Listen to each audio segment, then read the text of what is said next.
Baik, kita mulai ya.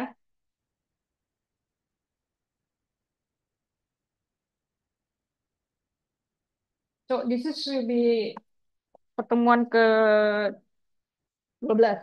Oke, well, oke. Baik, teman-teman, kita mulai untuk kuliah kita pada sore hari ini. Kita akan membahas pada pertemuan kali ini tentang hegemonic stability theory. Sebelum kita membahas lebih lanjut tentang hegemonic stability theory, saya ingin memastikan apakah sudah pernah mendapatkan pembahasan ini di kelas yang lain. Hegemoni ya, di kelas mata kuliah apa?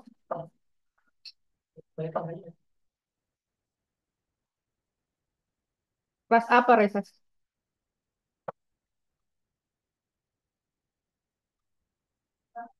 Saya lagi kuliah. Lah yang lain, yang semester apa? Yang senior? Ah, pernah? Di mana? Sama kayak dia sosiologi politik. Di sosiologi politik. Oke. Oh, berarti di yang lain enggak ya? Di mata kuliah yang lain selain sosiologi politik itu enggak dapat ya? Baik. Bapak dari mana? Istipol. Geopolitik. Geopolitik.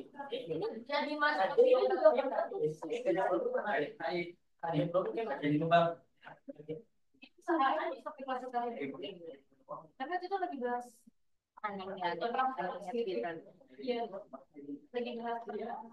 Alright.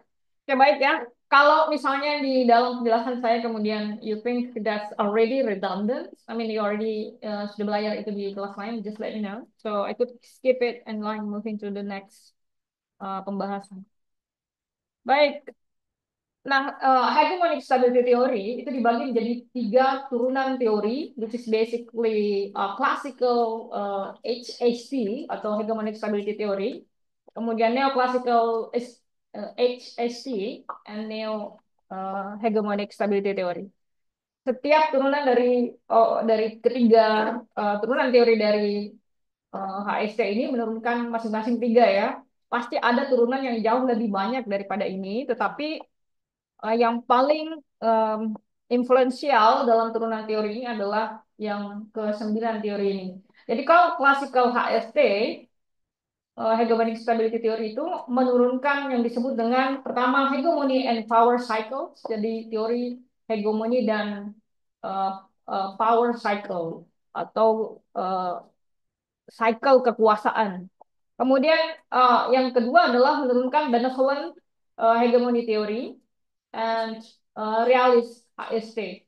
Jadi HST ini bisa ditarik berdasarkan dari, jadi dia nggak bisa dipisahkan dengan realis perspektif ya, karena memang dia ada tarikan.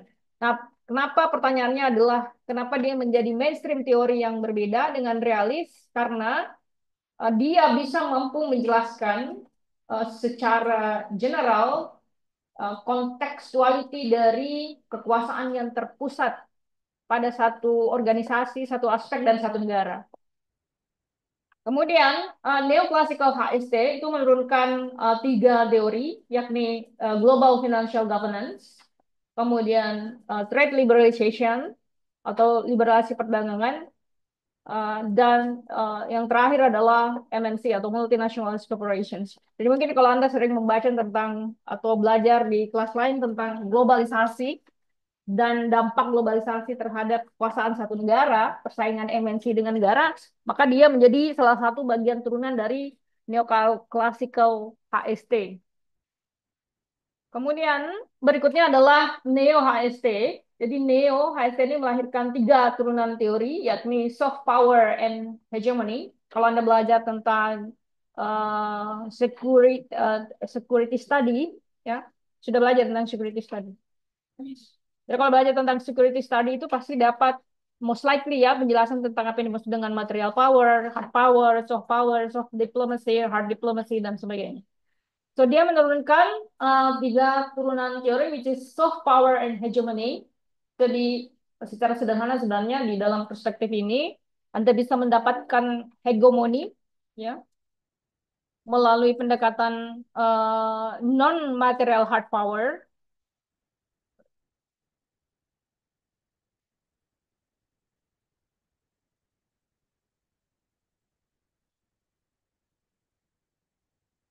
Oh, no, computer is broken. Anyways. Kemudian yang kedua adalah hegemonic decline theory. Jadi ada mungkin ada beberapa kali saya menjelaskan bahwa dalam transisi peradaban itu selalu ada peradaban yang they never ever long lasting gitu. Ada peradaban yang berjaya kemudian digantikan dengan peradaban baru dan peradaban baru itu dia akan mencapai titik puncaknya dan akan selalu digantikan dengan peradaban yang lain. Kalau kita lihat dari secara kontekstual sejarah seperti misalnya peradaban yang paling maju dulu zaman pernah dengar sejarahnya Hammurabi. Hammurabi kebudayaan Mesopotamia. Ya, jadi kalau kita belajar sejarah itu kebudayaan itu berasal dari Afrika, kemudian masuk ke Timur Tengah, kemudian masuk ke Eropa, kemudian masuk ke India, Cina, baru kemudian kembali lagi ke Eropa dan sekarang Amerika dan kembali lagi ke Asia. Itu adalah yang kita sebut dengan setiap fase ketika peradaban itu sudah mencapai titik puncak, dia akan decline. Ya, semua orang itu ada, semua orang, semua negara itu punya yang disebut dengan sunrise phase.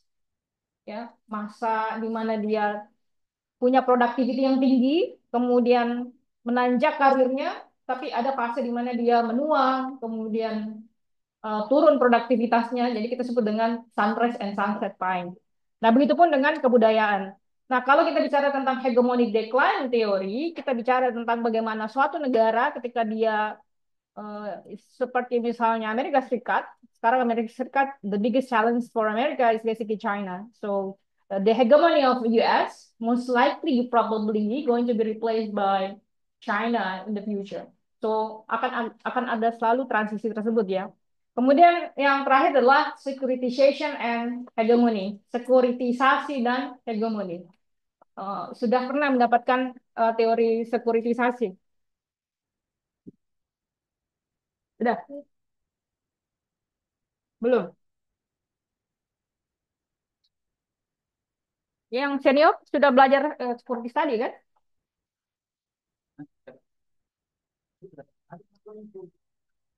Sudah. Terus belajar apa di security study? What do you study? Politisasi, belajar di Pondok Salam matkulnya itu terkait ini, Ya. kayak keamanan nasional. Apa yang paham tentang teori sekuritisasi? Hah? Nanti kita bahas ya. Baik, teman-teman, kita lihat ya breakdown dari teori ini masing-masing. Pertama kita lihat karena dia ada tiga turunannya, tentu saja pembagiannya menjadi penjelasan dari setiap pembagian teori ini berbeda ya, meskipun most likely ada kesamaan. Pertama, kita lihat dulu fokusnya. Nah, kalau classical HST, fokusnya itu pada the hegemon provides public goods. Jadi, yang menguasai segala unsur dan struktur kekuasaan itu yang memiliki tugas untuk memberikan yang disebut dengan public goods atau barang milik publik. Apa contohnya? Kalau kita lihat dalam perspektif negara, yang punya kekuasaan paling tertinggi adalah presiden. Ya, jadi kalau kita bicara dalam konteks negara, hegemoni paling besar, kekuasaan paling besar itu berada pada presiden. Ada yang mengikuti kemarin Korea Selatan. Darurat militer. Ya, bagaimana kuasanya presiden tersebut, dia bisa mengeluarkan keputusan misalnya hari ini kalau presiden mau kita bisa perang. Hari ini kalau misalnya presiden mau kita bisa darurat militer. Ya. Segitu besarnya kekuasaan presiden tersebut. Nah, karena dia berkuasa, maka dia juga punya tanggung jawab yang sangat besar. Apa salah satu tanggung jawabnya? Anda ketika melihat ada orang miskin yang Anda salahkan pasti kayak pemilik kekuasaan terbesar.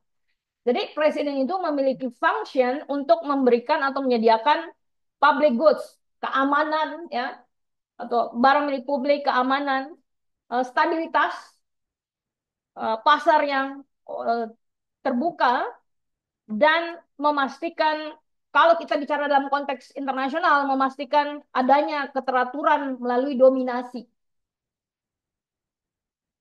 Jadi kalau kita bicara tentang HST, prinsip utamanya adalah harus ada dominasi. Harus ada yang dominan. Di dalam keluarga, di dalam manajemen rumah tangga, itu pasti ada yang dominan. Siapa pemimpin di dalam rumah tangga tersebut? Bayangkan misalnya kalau tidak ada yang dominan, ya, jadi di setiap organisasi itu kan pasti ada pemimpinnya ya. Di setiap kelas itu pasti ada pemimpinnya. Nah, begitupun dengan negara. Setiap negara pasti ada pemimpinnya. Dan di dalam konteks HST, meskipun kita tidak mengatakan bahwa dalam pendekatan realis tidak ada satu negara yang pengen diatur oleh negara lain, tetapi dengan sukarela Anda tunduk pada negara tersebut. Contoh misalnya kalau Indonesia, let's say suatu negara yang mungkin memiliki kekuatan yang small atau medium power itu tidak akan pernah berani melawan negara dengan kekuasaan kayak Amerika. Jadi Amerika dengan sendirinya memiliki hegemoni tersebut. Paham paham nggak artinya kalau saya bilang hegemoni? Ya, jadi hegemoni itu ada yang sifatnya soft hegemoni, ada yang disebut dengan hard hegemoni. Soft hegemoni itu kalau saya tidak perlu mengatakan bahwa you have to be afraid to me, but you are afraid to me.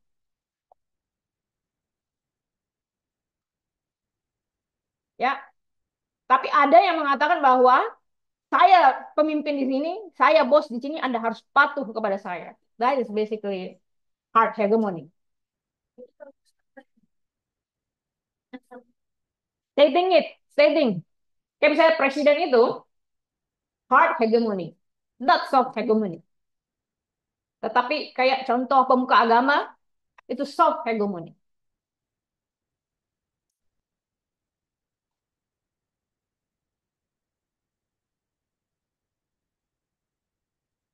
Kalau teman tidak boleh takut ya, respect dan segan. Kalau fear itu konotasinya negatif. Paham ya maksud saya ya? Nah sekarang kita lihat neoclassical HST. Jadi kalau neoclassical HST, kalau kita lihat classical HST tadi, fokusnya classical HST itu melihat majority on domestic aspect. Tetapi ada aspek internasionalnya sedikit. Nah kalau dia neoclassical HST, bergerak nih dari sektor domestik, dia menuju ke sektor internasional. Nah, menekankan pada peran dari hegemon atau pemilik kekuasaan ini dalam menciptakan yang disebut dengan keteraturan.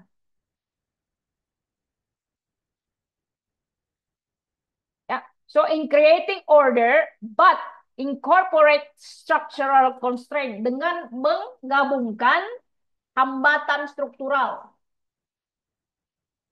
and relative decline. Apa artinya?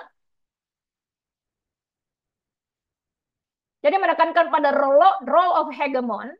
Jadi di dalam struktur internasional itu pasti ada penguasanya, pemilik kekuasaan tertinggi. Tetapi supaya tidak terlalu obvious bahwa saya yang berkuasa di sini, maka kita membentuk yang disebut dengan kelembagaan. Apa contoh kelembagaan tersebut? UN, ya. Apa contoh lain kelembagaan tersebut?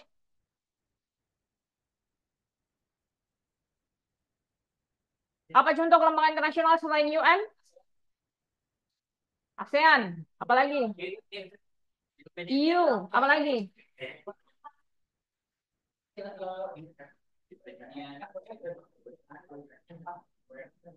Banyak ya. G20 itu juga salah satu kelembagaan internasional, meskipun sifatnya non-kelembagaan. Non-kelembagaan dalam artian mereka tidak membentuk struktur organisasi bahwa pemimpin terbesarnya adalah sekian, si ini. Beda kalau kita bisa dengan UN. UN itu ada 5 negara yang memiliki hak veto. Dengan dia memiliki 5 hak veto tersebut, secara struktur dia mengatakan bahwa saya lah yang paling berkuasa. Do you understand what I mean? Kemudian, Neo HST fokusnya pada bagaimana kerjasama dan keteraturan tersebut, ya, the how cooperation and order persist atau ada muncul melalui kelembagaan setelah setelah hegemoni itu menurun.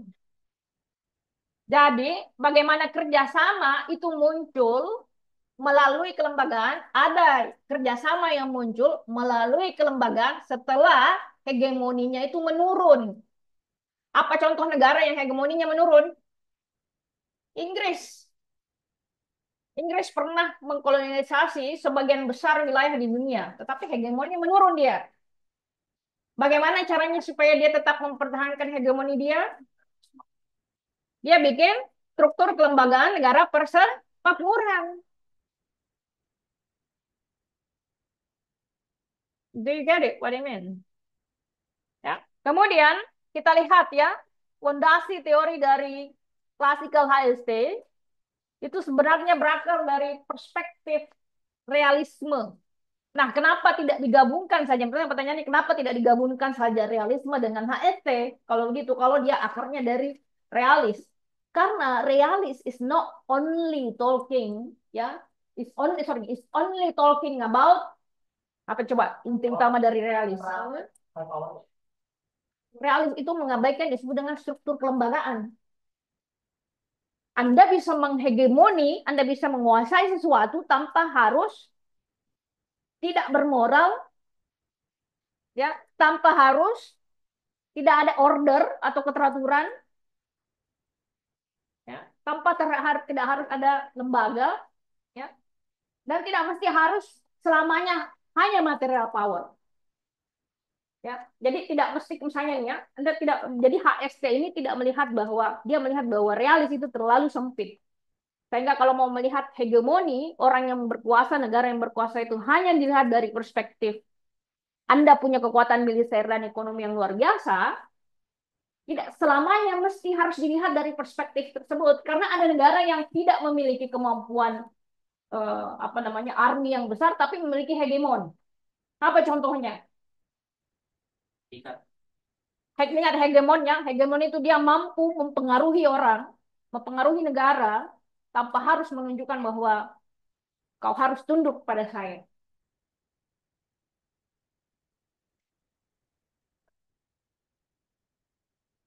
Indonesia kalau Singapura enggak. Apa contohnya? Swiss. But no.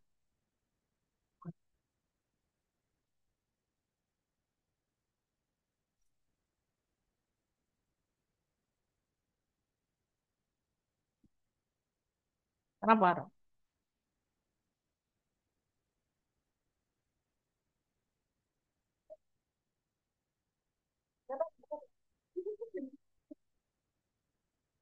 Coba pernah nggak Anda misalnya nih ya, kalau kalau belum paham dalam konteks negara nih, pernah Anda tidak tunduk pada satu orang atau satu lembaga, meski dia harus tidak mengatakan Anda tunduk pada saya, tapi Anda tunduk atau mengakui orang atau lembaga tersebut.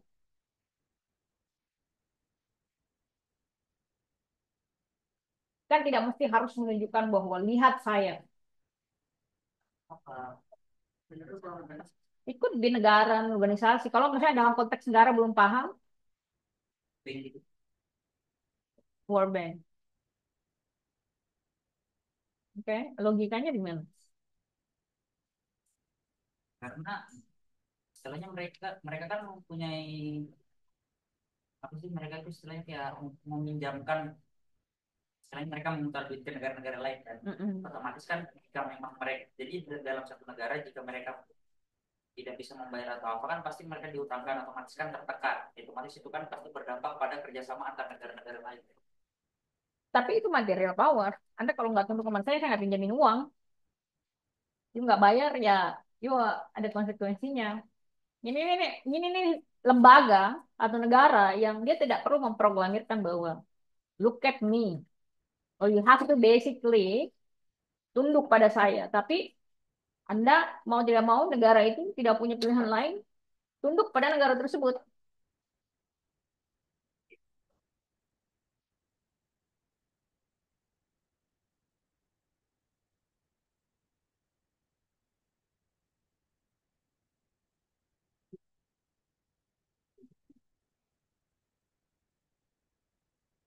Kalau WTO ini Kenapa? Logikanya di mana?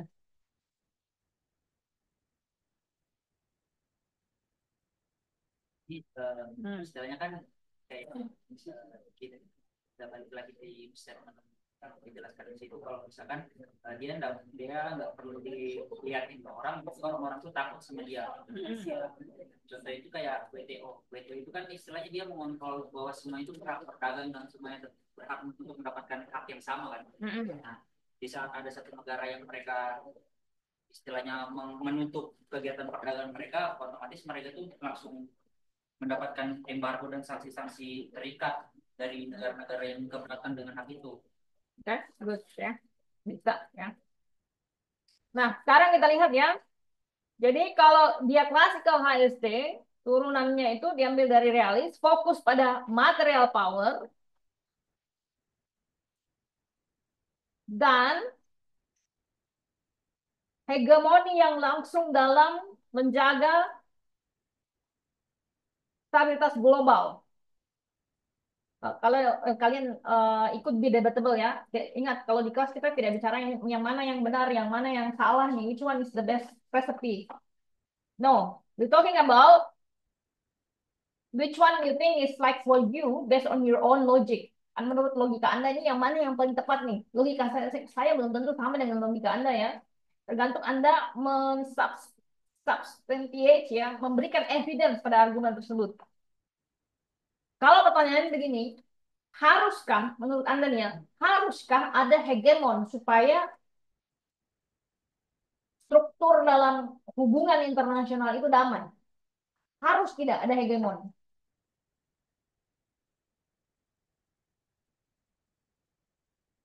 Harus tidak ada hegemoni dalam hubungan internasional, baru kemudian aman kita.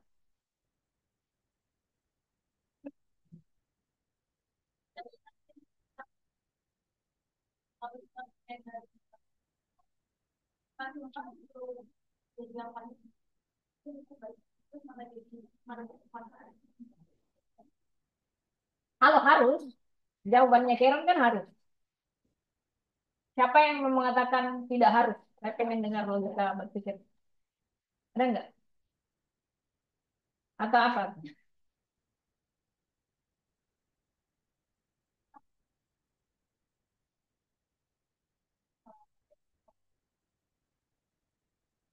Ya, sama ya, siapa yang tidak sama pendapatnya? Reva? Harus. Harus. Iya. Kalau nggak ada betul-betul total chaos. Harus ya. Raisa apa?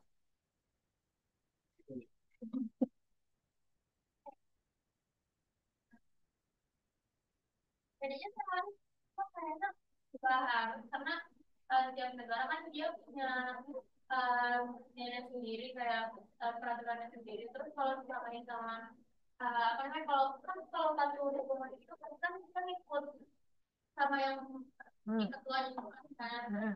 Kalau mereka nggak sesuai maka harus ikut sama pikirannya.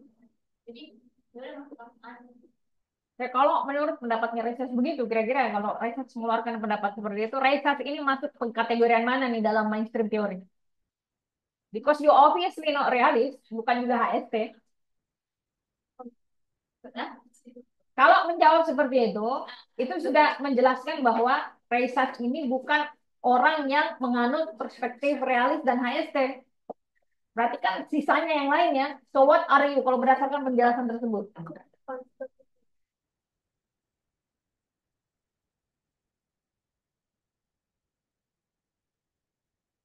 Tapi kalau menjelaskan di esainya begitu ya.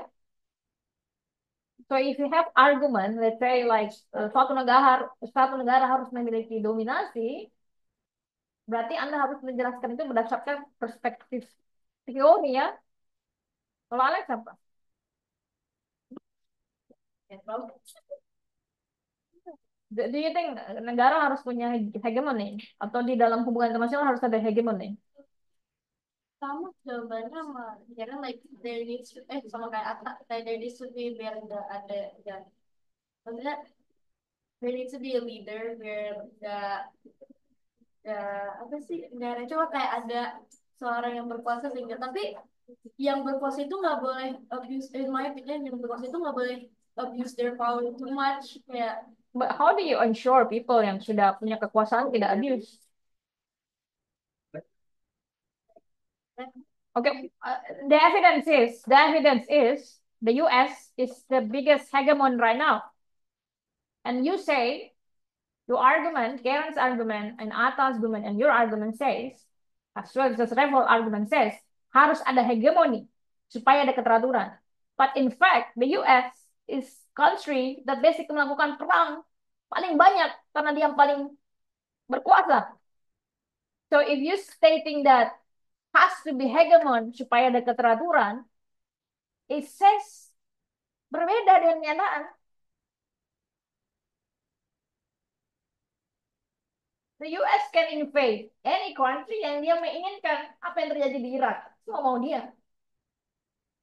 Tapi ap- dengan ada gedung itu, apakah mungkin bisa memberikan total chaos? They give me evidence. Jadi dalam kehidupan itu kayak misalkan saya sama ini negara dan Amerika ini istilahnya harus memiliki satu negara superpower yang bisa jadi penengah atau mungkin pemutus dari konflik kedua negara tersebut agar tidak menjadi total chaos. Jadi ya sudah konfliknya kita tetapkan di sini aja biar negara-negara lain itu nggak berdampak. Istilahnya harus ada yang ngatur, harus ada yang menahan semua ini. Kalau tidak diatur istilahnya kita bakal jadi barbarik, nyerang sana nyerang sini. Bukan cuma US doang yang perang pasti. Okay, fair enough. terus kalau misalkan ada misalkan mungkin saya kalau ada hegemon power itu misalkan kayak misalnya katanya Iran seperti berat selama US kalau memang dia kalau misalkan dia takutnya akan kan dia turun aja sama apakah misalkan dia bilang oke lu nggak akan gue kacauin kalau lu gini tapi yang itu kan sebenarnya bisa jadi teratur juga bisa mungkin dia ikut mau US aja Sepanjang negara itu ikut sama, ada nggak case yang negara nggak ikut? Doesn't really care what the US say. pasti sih Hmm? Palestine, oke. Yang lain? Gitu ya. Korea Utara Korea Utara. Korea Utara Iya. Banyak Rusia, Cina. Negara-negara dekat Rusia. Hmm? Pokoknya yang dekat-dekat Rusia itu mereka melawan semua. Jadi kita Kan sama logikanya begini. Ada presiden, you boleh berkuasa, tapi saya belum tentu tunduk pada Anda. Karena saya tidak mengakui Anda sebagai pemilik kekuasaan. Maka dengan itu saya melawan Anda. Itu yang terjadi di Korea Selatan kemarin nih.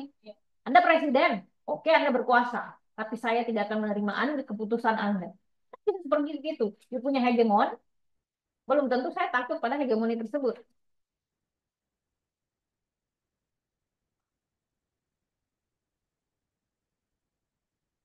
Ada yang mau berpendapat? Belum ujian skripsi loh ini.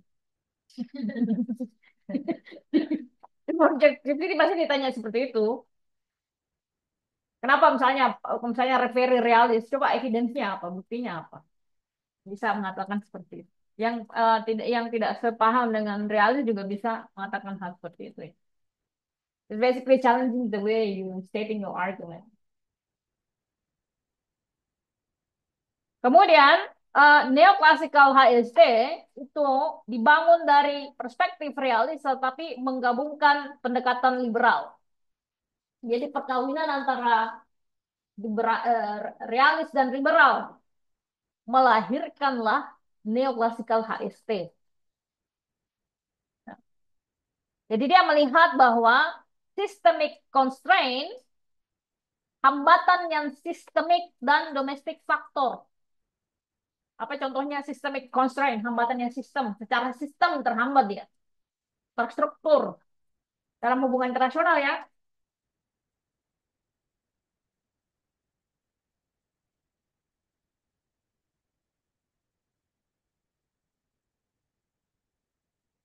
Dia realis, dia mau dia eh, realis, tapi dia liberal. Dia mau berdagang, dia mau jadi pemenang. Tapi dalam hubungan itu ada hambatannya. Apa contohnya?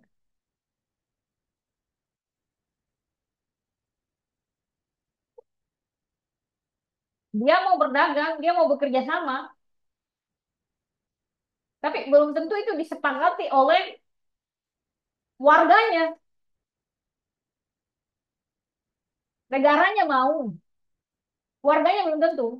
Mau bukti, contoh misalnya, kita mau berhubungan bilateral dengan Israel. Kira-kira kalau negara mau, kira-kira kalian mau nggak? Tadi basically hambatan domestik. Selain itu apa contohnya? Jadi kalau verbatim semua menjawab itu, semua saya kirim contoh itu semua yang dijawab. Harus berpikir lagi. Punya contoh dari apa? Indonesia, Israel.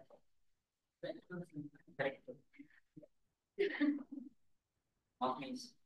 Ya saya maafkan, belum lebaran. Kemudian ya, neo HST itu diambil dari akar teori neoliberal institutionalism. Jadi perkawinan antara liberal dan kelembagaan. Ya, jadi kalau dia classical HST, dia diambil dari realis. Kalau dia neoclassical HST, perkawinan antara liberal dan realis. Kalau dia neo HST, dia perkawinan antara liberal dan kelembagaan. Kira-kira kalau liberal dan kelembagaan kawin itu hasilnya kayak gimana tuh anaknya? Kan dia bisa bilang I'm realist but also liberal. I am uh, liberal but also kelembagaan.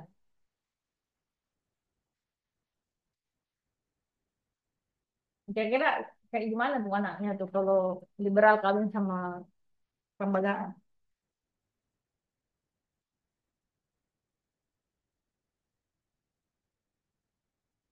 What do you think the baby is gonna be looks like?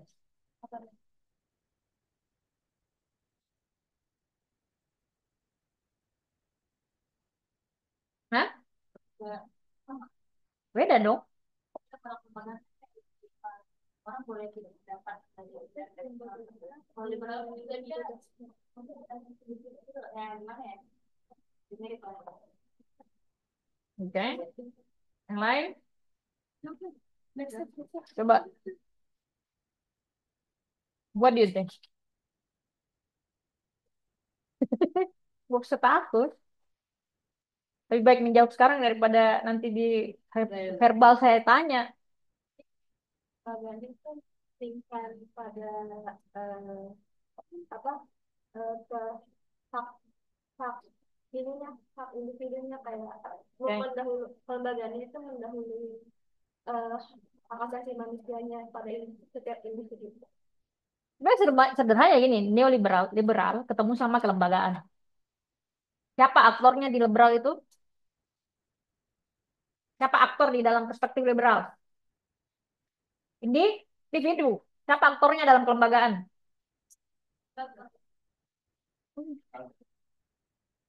Teori kelembagaan itu apa coba? Coba apa yang masih ingat? Kelembagaan itu apa? Apa Atta? Merujuk pada aturan tertulis dari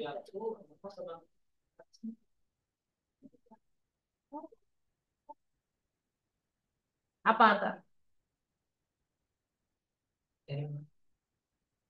Ayo Atta apa?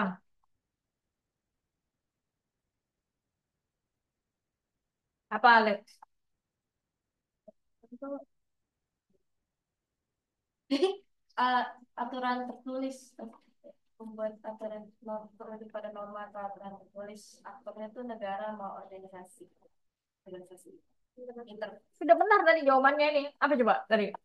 Ini aturan tertulis itu disebutnya formal sama aturan tidak tertulis itu non formal.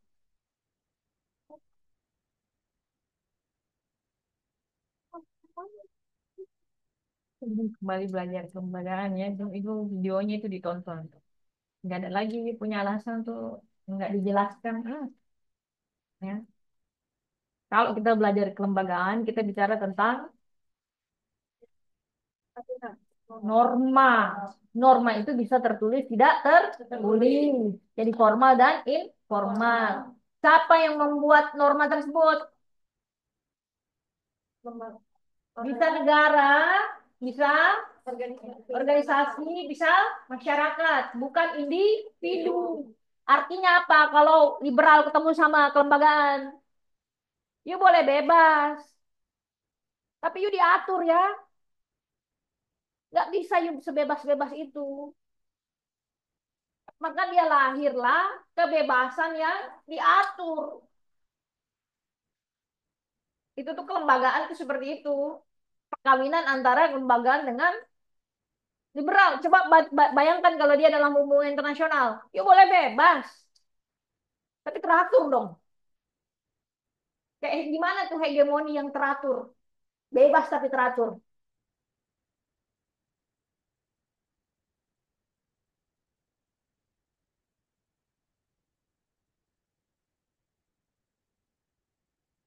Gimana?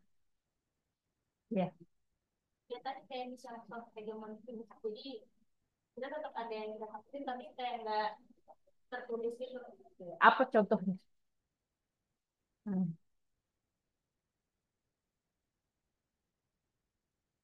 Apa contohnya? Anak HI ayo. Anak HI ini semua HI kan? Diplomat kan? Hah? Calon diplomat kan? Gue kira mau jadi dosen. Jadi dosen di Bakri nanti ya. Pengganti pengganti saya. Karena if you become dosen, I'm gonna be retired and then harus ada pengganti. Dan memang lagi cari pengganti. Supaya nanti ini yang tua-tua, kalau kita sudah tua semua harus diganti kan? Dan dicari dari lulusan. Tapi kalau mau dosen itu harus S2 ya. Sekarang aturannya nanti itu mungkin S3 bisa sih. Apa Lex? Kepala kita coba deh kawan. Nanti pelajari itu ya. Saya tanya kalau di ujian nanti apa contohnya. Sekarang konsepnya ya. Di konsep dalam klasikal HSP pertama peran hegemon. Jadi orang yang memiliki negara yang memiliki kekuasaan yang besar ini, apa perannya? Kalau menurut classical HST, ensures stability, memastikan stabilitas. Kedua, menyediakan public goods.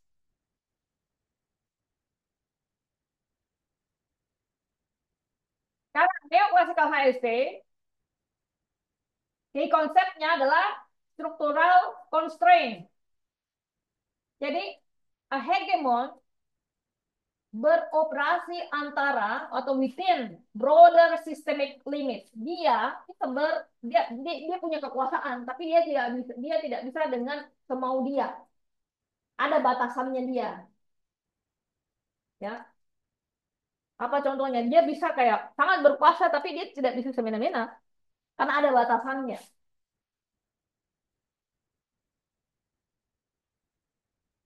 Apa contohnya? Seharusnya ini kalau kita katakan ya Israel itu dia hegemon loh.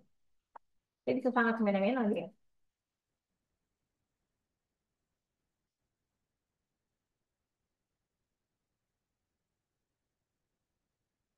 Kemudian yang kedua, relative power decline. Jadi kekuasaan itu secara natural ya, prinsip neoclassical HST itu setiap negara itu ada fase emasnya, ada masa keemasannya. Semua, bahkan manusia, negara itu ada fase keemasan, ada fase dia menurun. fase dia belum apa-apa, kemudian naik, dia sukses, kemudian turun. Manusia pun begitu. Itu secara alamiah memang kodratnya begitu kan. Anda boleh tidak sepakat ya. Nah, gak ada presiden yang selamanya. Makanya kalau menjadi orang yang ini pelajaran ya. Kalau lagi punya, kalau lagi misalnya you come from a very rich family and your family is rich sekarang ya, someday itu bisa hilang uang itu, kekayaan itu bisa hilang. Atau misalnya your father, let's say sekarang pejabat, nanti kalau dia nggak menjabat, ya, so when basically your life is like this, lu ketika berada di sini, teman-teman ketika berada di sini itu jangan sombong. You akan bayar ketika di sini nanti. Iya, apalagi kalau you belum di sini udah sombong di sini. Wah, itu lebih dihina lagi. Nobody gonna make friends with you. Jadi be humble every time in your life ya, oke ya. Let's humble.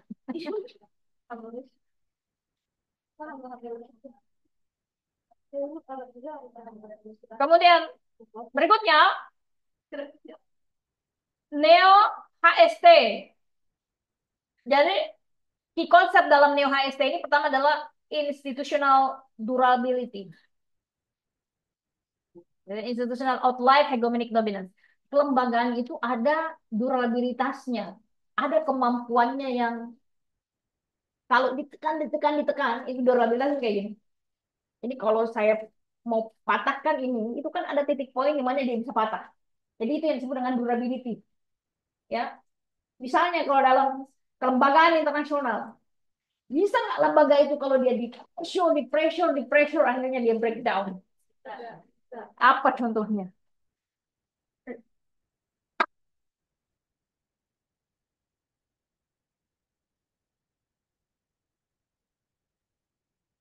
Apa contohnya? Anak HM, terhormat, future diplomat.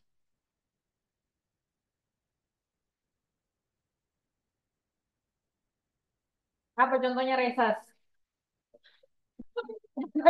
Makanya ini PLN kan? Ah?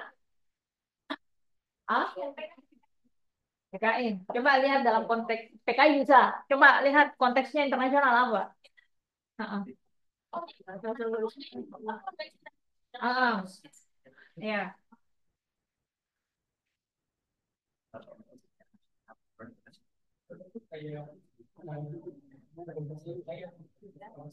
Dia ada dulu tapi bubar, nggak sanggup dia.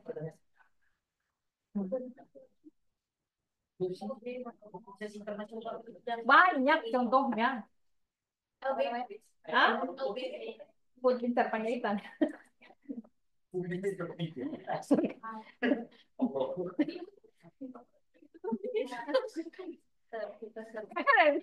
Apa LDP kan?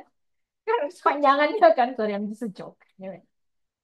Banyak ya kayak saya contohnya ini. GATT.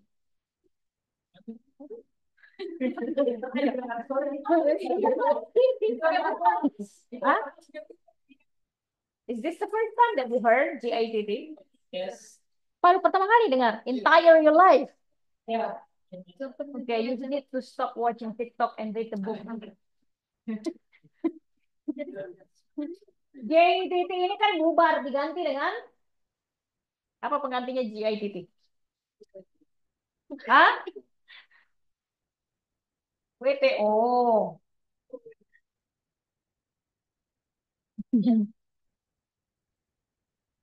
Nah, belajar sejarahnya ya. Sekarang berikutnya, interdependence and reciprocity.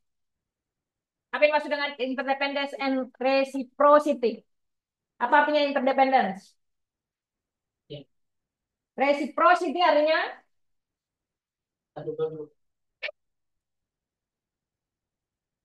apa, Reval? Reciprocity. Terus Reciprocity. Apa artinya?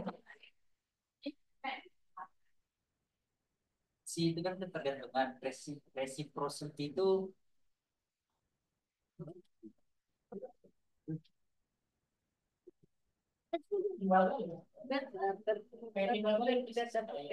feedback. Apa? Re, repost. Repost. Story. Repository. Interdependent and reciprocity.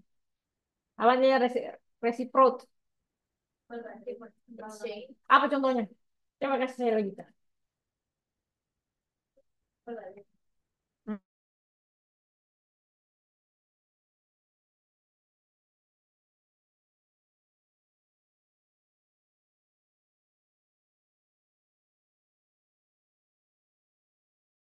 Ya sama internasional kalau timbal balik misalkan kayak Indonesia beli bensin dari sorry Singapura beli bensin dari Indonesia kita dapat duit mereka dapat apa minyak. Coba gabungkan itu dengan interdependence and reciprocity. Nah kalau interdependence karena ada terjadi apa ya reciprocity-nya itu jadi tergantung sama tinggal balik itu. Sekarang pertanyaannya, apa bedanya reciprocity dengan cooperation?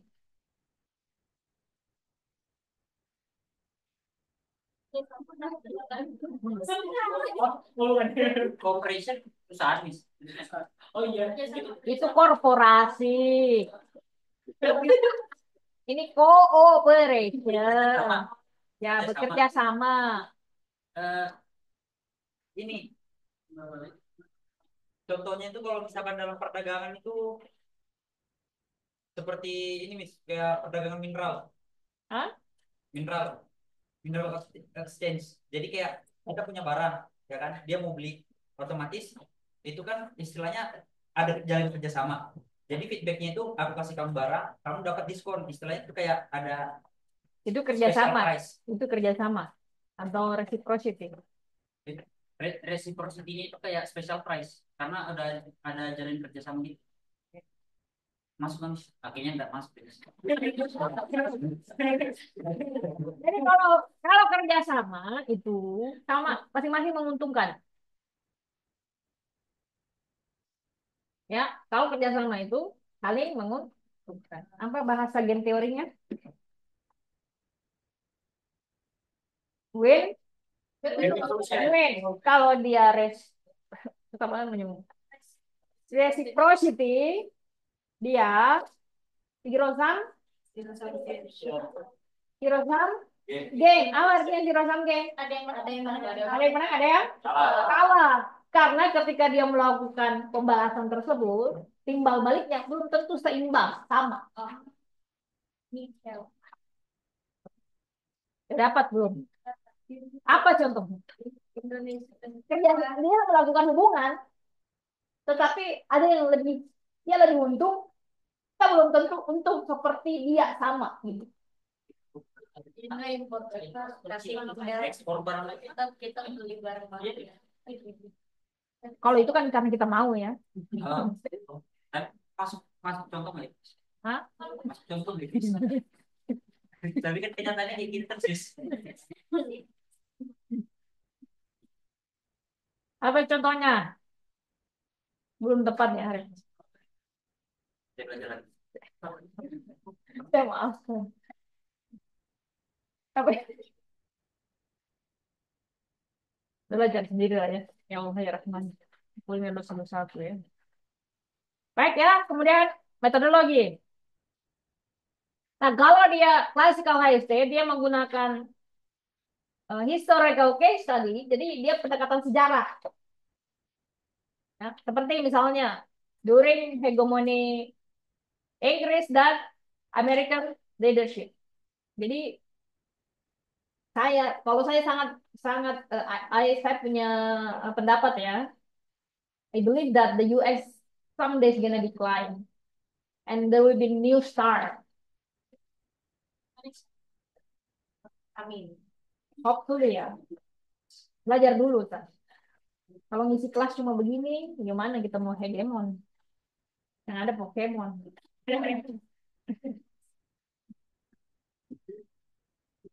Kemudian, neoklassikal HST itu menggabungkan analisa sistemik. Jadi ada yang disebut kalau di dalam Anda deskripsi nanti itu ada yang disebut dengan systemic studies. Yang dilihat itu secara sistemnya ini akarnya dari mana, kemudian kenapa bisa seperti ini. Contoh kalian nih, misalnya nih ya, Anda usia seperti ini masih hanya nih rebellious, suka berbohong, manipulatif ya. Kalau mau menganalisa itu harus ditarik ketika dia masih bayi. Ini anak lahirnya bagaimana, orang tuanya seperti Didikan apa. orang tuanya, Ya. lingkungannya. Ketika dia dikandung tuh, saya tadi uh, pagi ikut rapat ya. Dia yang gini. Jadi ternyata kalau misalnya during apa kalian dikandung itu, itulah di mana keputusan Anda akan membawa penyakit bibit apa dari orang tua Anda. Contoh for instance, kalau your mom having you during mengandung nih ya, and then during ketika dia pregnancy itu nggak stabil emosinya, ya, atau nggak bahagia, atau there's something like that, maka akan turun genetik itu secara dominan kepada Anda. Atau misalnya pada saat itu tekanan darah tingginya lagi naik, maka karena kan Anda mengambil makan dari beliau. We are basically eating from our host kan, karena ibu itu kan host, kayak tempat tinggal kita. Jadi kalau kita makan di tempat tersebut, yang dia berikan adalah hasil yang misalnya hormonnya tidak stabil dan sebagainya, so most likely the baby is gonna infected. That's the reason why ketika orang hamil itu harus bahagia, ya supaya anaknya lahir dengan Iya. bahagia. Jadi that's interesting ya. Jadi itu bisa lihat dalam systemic study seperti itu. Kalau Anda mau tanya, misalnya Anda mau teliti kenapa Indonesia sekarang korupsinya banyak. Jadi Anda harus melihat tuh secara sistem Indonesia itu ketika lahir sudah ada di Indonesia ini birth itu kenapa dia bisa seperti ini sampai sekarang. Apakah dalam proses perjalanan sejarahnya itu ada sesuatu yang maybe has to be fixed, but tidak pernah di fix? Ya, karena kita punya budaya mungkin yang I could be wrong ya, menurut pendapat pribadi saya jangan dikutip. We never really like bicara dengan jelas masalah kita apa. We have issue, but we never address the issue. We know that basically kelembagaan ini yang rusak, tapi kita tidak pernah mengatakan that is your issue and you have to fix it. You know what I mean? Tidak ada budaya persuasif, open dan persuasif. Well, you have an issue, but your issue is here, satu dua tiga, the solution is this one, satu dua tiga. Because itu doesn't want to hurt orang perasaan orang lain. I could be wrong ya. Kemudian, jadi kalau dia neoclassical HSP dia menggunakan systemic analysis dan melihat peran domestic politics dalam membentuk strategi hegemoni. Kemudian neo HST itu metodologinya pakai empirical and theoretical focus on kelembagaan. Jadi studi empiris. Apa contohnya studi empiris? Empirical study. Semuanya harus ada buktinya. Apa yang maksud dengan studi empiris?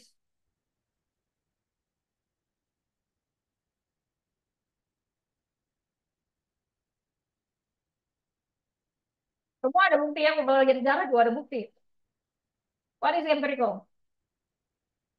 Empirik itu, kalau kita bicara tentang empirical, itu harus bisa dites. Contoh, ini you say it's strong. How do we prove this is strong? You have to testing it. Ya, how do I know that you telling the truth? Tidak berbohong. You testing it.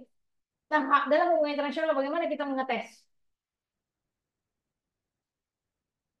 Kalau Anda mengatakan nanti di deskripsinya nih, this is empirical study. Bagaimana kita mengetes? Ada teori, ngetesnya kayak gimana? How do you use empirical study? Hah? Menemukan how? Relevansi teori dengan penelitian. Ya how? mengecek relevansi teori itu. Give me example. Hah? Give me example. Oh, kalau mungkin misalkan kalau example misalkan ingin melihat apakah kebijakan tentang pendidikan sekarang itu bagus apakah itu melakukan kayak ke sekolah-sekolah terus tanya-tanyain masalah. Google ini Survei, monitor. Ya, survei. ya, bagus ya, tepat ya. Nah, sekarang kalau hubungan internasional gimana caranya?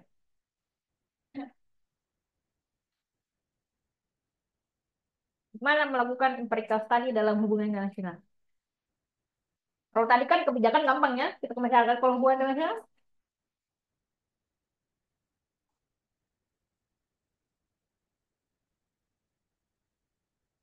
sama pendekatannya. Berarti kan melihat negara apakah negaranya dengan adanya hubungan ini tuh jadi makin maju itu makin ya. Iya, mengeteknya gimana? Contoh misalnya ASEAN, bagaimana kita tahu bahwa ASEAN itu strong dan solid? Gimana cara kita ngetesnya?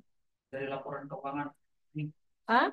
semua jenis laporan yang berdasarkan tentang ekonomi Oh, untuk menentukan dia solid atau tidak ya, dari segi ekonomi? Mungkin contohnya seperti ini.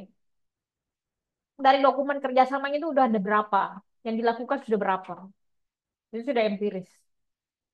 Atau Anda tanya setiap misalnya presiden dari negara tersebut, perwakilan misalnya menteri luar negerinya atau siapapun, menurut Anda sudah solid tidak?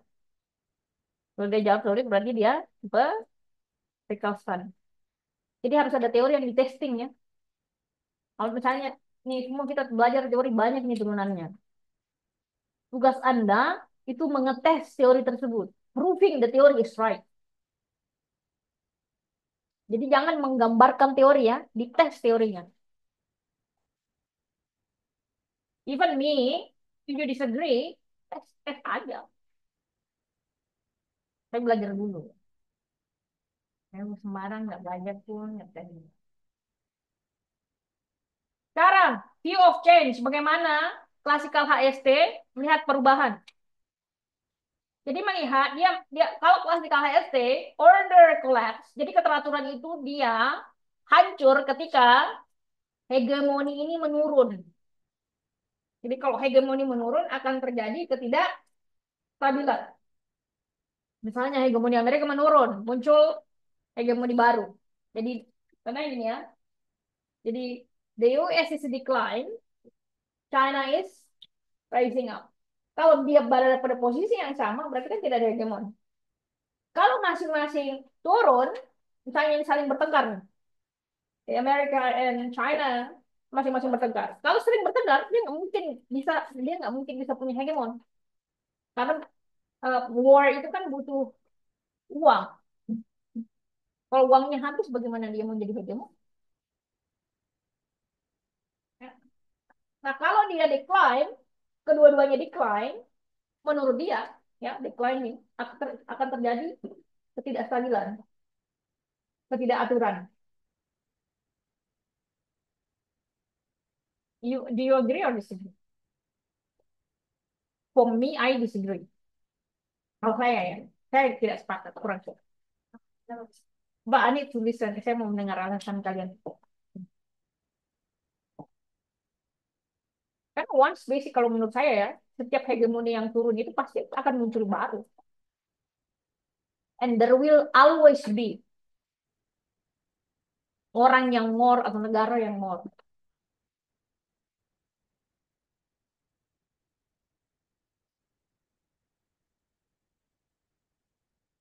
Siapa yang tidak setuju? Nah, sekarang kalau neoklassikal HSD dia melihat perubahan itu change muncul through relative decline. Jadi menurun nih, hegemoni menurun. Dari hegemoni itu kemudian muncul hambatan sistemik. Nah, ketika dia menurun, ketika dia menurun, negara-negara beradaptasi. Contohnya, Amerika naik, Amerika turun, Cina naik. Apa yang kita lakukan? Kita beradaptasi. Gimana caranya beradaptasi? Bermain dua kaki. Cina teman kita, Amerika teman kita. Cari aman. Kemudian Neo HST melihat order keteraturan itu muncul setelah post hegemoni. Setelah hegemoni melalui. Jadi menurut dia kestabilan itu baru muncul, keteraturan itu baru muncul setelah hegemoni ada. Hegemoni itu tidak mesti kayak misalnya dia berkuasa ya, tetapi hegemoni melalui kelembagaan. Diatur ya. Shared knowledge dan kerja sama. Ini bedanya kalau kita bicara tentang neo HST, kira-kira udah bisa tidak do you get the difference between classical HST, neo classical HST, and neo HST?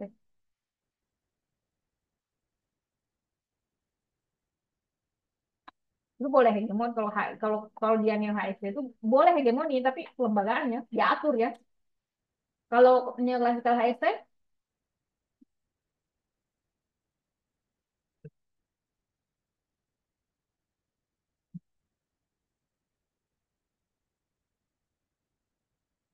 tuh.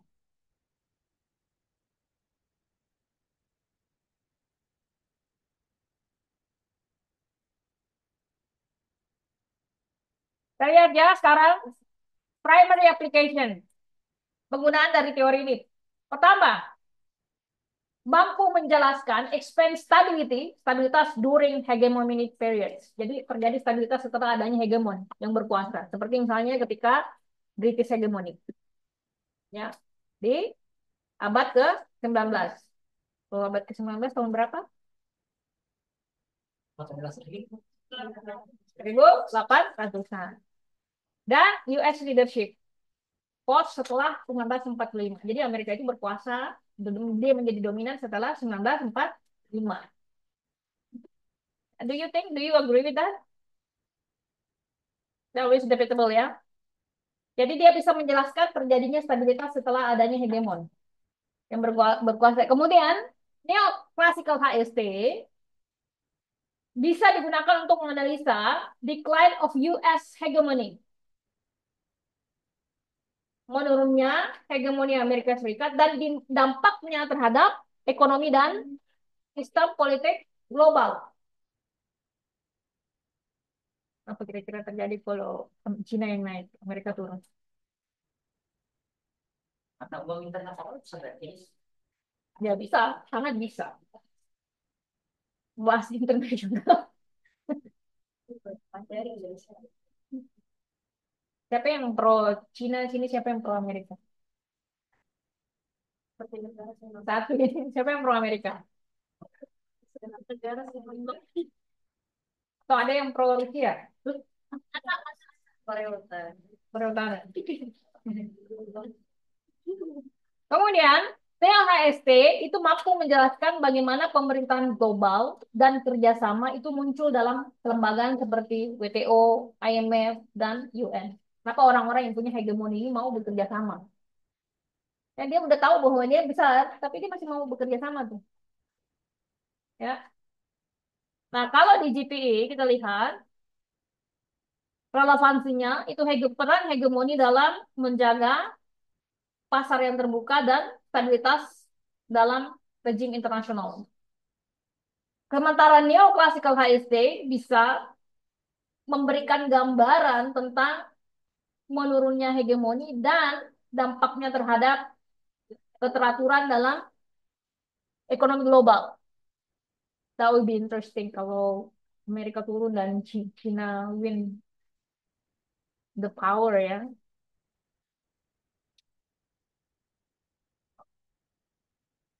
Yang akan muncul headline-nya nanti itu bukan American politics, but Chinese politics yang dulu. Ada yang komunis di Cina yang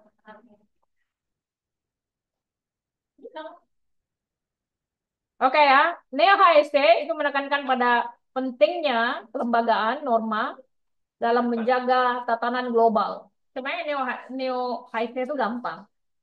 Dia selalu melihat ada hegemoni, tapi hegemoni itu harus diatur, dilembagakan. That's interesting. You see the difference here. Nah, kemudian kelebihannya. Kelebihan dari classical HST bisa menjelaskan peran the role of dominance dalam menentukan stabilitas. Jadi bisa menjelaskan kalau dia dominan, bisa menjaga stabilitas. Meng-highlight hegemon's provision of public goods. Jadi yang berkuasa itu dia menjaga barang publik. Kalau neoclassical HST, balance power centric, jadi dia bisa menyeimbangkan antara kekuasaan yang terpusat dengan perspektif sistemik. Anda boleh kaya, boleh berkuasa, tapi ada sistemnya ya. Kedua, considers domestic and international factor. Dia mampu menggabungkan antara faktor domestik dan internasional. Nah, kalau Neo HST, kelebihannya bisa menjelaskan durabilitas dari suatu kelembagaan. Bisa nggak misalnya World Bank ini tiba-tiba hilang suatu hari? Bisa nggak WTO UN ini hilang? Bisa. Itu tergantung dari durabilitasnya. Suatu hari nanti kalau bilang saya nggak mau gabung ah, kalau banyak negara yang nggak mau gabung, gimana? Belum pikir. Untuk bikin nama baru, partai politik aja bisa bubar, ya kan? Pecah-pecah. Kemudian meng-highlight pentingnya kerjasama dalam kekuasaan yang multipolar. Masih ingat ada bipolar, multipolar, unipolar. Siapa tokoh yang menggunakan teori itu? Kreatif. Siapa tokohnya, Putri? Mbak Rukmi siapa tokohnya? Atta siapa?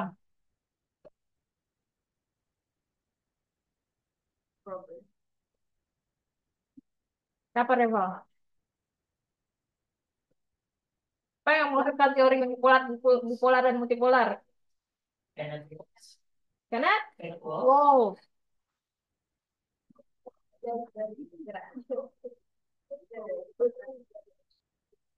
Ini mikirnya siapa? Oke, kelemahannya ya. Classical HST terlalu menekankan pada the needs for hegemon. Harus ada hegemoni. Kedua, gagal fails to account for institutional resilience. Dia gagal menjelaskan tentang resiliensi dari kelembagaan setelah post hegemoni. Kelembagaan itu masih ada nggak setelah dia sudah tidak berkuasa lagi? Sama dengan kalau Anda mau melihat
Kelemahan dari neoclassical HST, jadi dia terbatas fokusnya pada peran kelembagaan ya.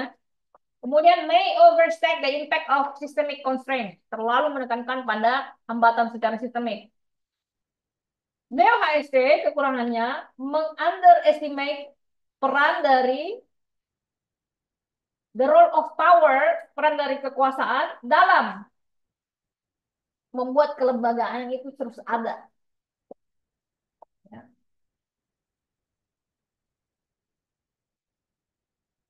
Kedua, may overstate institutional independence, terlalu menekankan pada peran kelembagaan.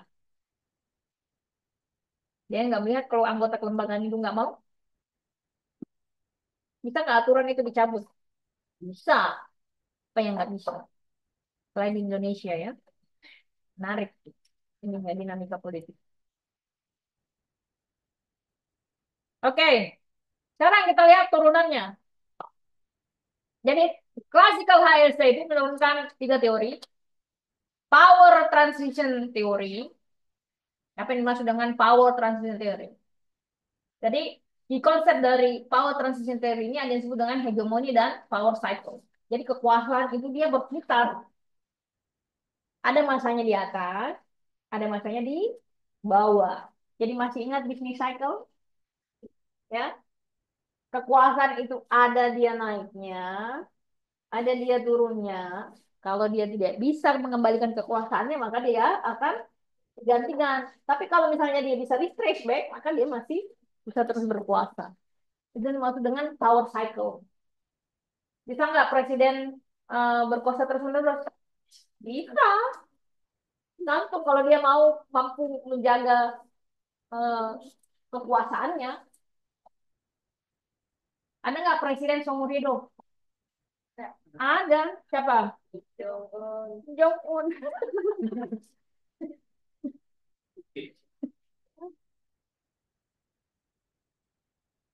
Nah, kalau misalnya tadi, ya, misalnya nih, dia tidak bisa eh, menjaga tadi kekuasaannya ya, maka dia turun, maka akan muncul kekuasaan baru.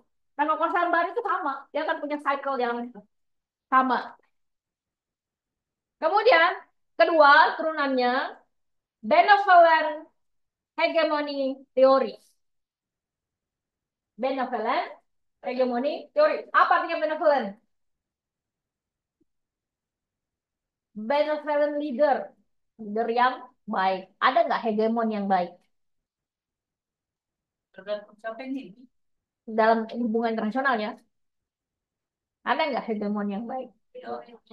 In real. Tidak.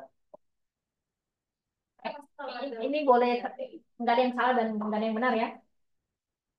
Kalau saya bilang nggak ada yang salah nggak benar, tergantung dari opini Anda. What do you think? Kalau menurut saya nggak ada sih samanya yang benar boleh tunjukkan karena setiap orang kalau punya kekuatan pasti mereka rakus dan mau menguasai semua pasti. Oke, bisa. Yang lain? Jadi dia mau berkuasa karena dia pengen berbuat baik, menciptakan dunia yang aman, stabil. Ya boleh kalau kalau Karen berpendapat sebagai realis ya, boleh-boleh saja. Siapa yang tidak sependapat dengan itu? Atas pendapat terus dengan Karen. Kalau misalnya dia pengen kekuasaan pasti ada ya yang tidak baik. Oke, yang lain? What do you think, Alex? Maybe like most of the time it's always they want something in return, they want a benefit that they So you are realist too. What Resas kan nggak realis kayaknya pendapatnya. What do you think? ah Dulu ini siapa sih sebenarnya? jadi adaptasi semua.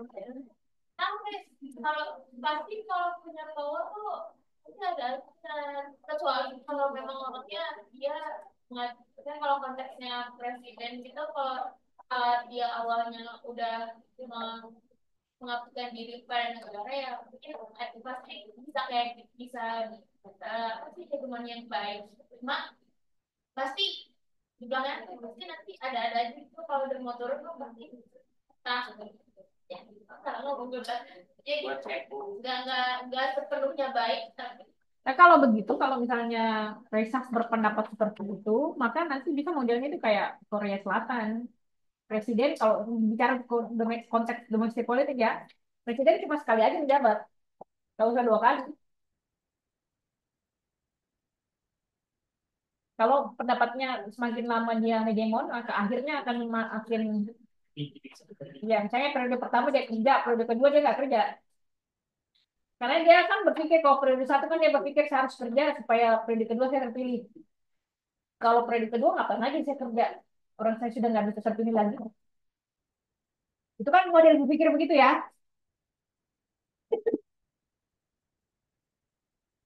Nanti ada yang punya pendapat lain?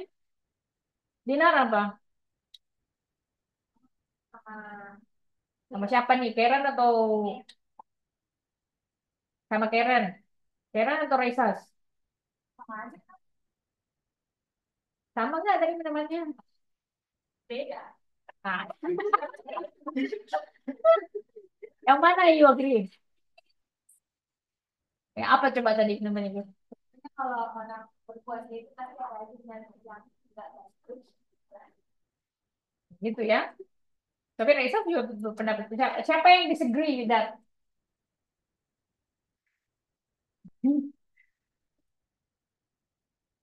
What do we say? Sama sih Gus kayak gini kan kalau misalkan kayak konteksnya orang sama adik kakak ya pasti Gus pengen ngejaga diri masa ngejaga hegemoni biar dia itu jadi anak pertama tuh masa jadi anak favorit gitu loh kalau konteks dari keluarga pasti mikir gitu kan kalau konteks keluarga itu kan pemikiran gue kalau saya ya udah musik banget masalah banget Amelia apa? Nggak ada yang baik karena dalam realitanya Oh, kalian semua realis semua ya. dalam realitanya nggak ada nih yang mungkin harus baik gitu. Kayak Yeah, we yang want punya to believe there is someone, tapi most of them itu realitanya tuh kayak Amerika yang tadi disebutkan dia punya hegemoni tapi dia yang lebih sering banyak perang. Jadi mau percaya tuh Oke, jadi kelas ini dominan realis ya. Bagaimana kalian kalau jadi pemimpin semua nanti ya? Gak ada moralitas. Salah pilihan hidup ya. Sekarang terakhir turunannya. Realis HST. Jadi hegemoni itu harus dicapai melalui paksaan dan hard power. Jadi kalau mau tunduk pada saya paksa kalau tunduk sama saya. Dan saya harus punya semuanya. Saya harus punya angkatan perang yang besar. Sehingga dan saya harus paksakan kau tunduk pada saya. That is realis HST. Ini yang model paling keras dalam classical HST. Apa contohnya negara yang sangat mengadopsi ini? Amerika Serikat pasti dari tahu markas tentara mereka di dekat-dekat wilayah-wilayah konflik Ya, that is true.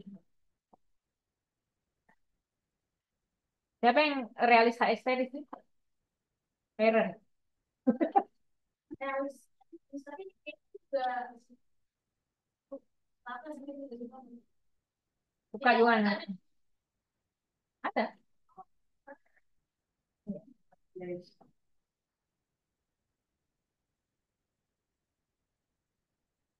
HST. Hubungan sebatas pakai S S kalau HTS apa? dalam status Banyak kali istilah kau ya. Karena Caranya. Ya. Sekarang kita lihat orang-orangnya ya. Pertama,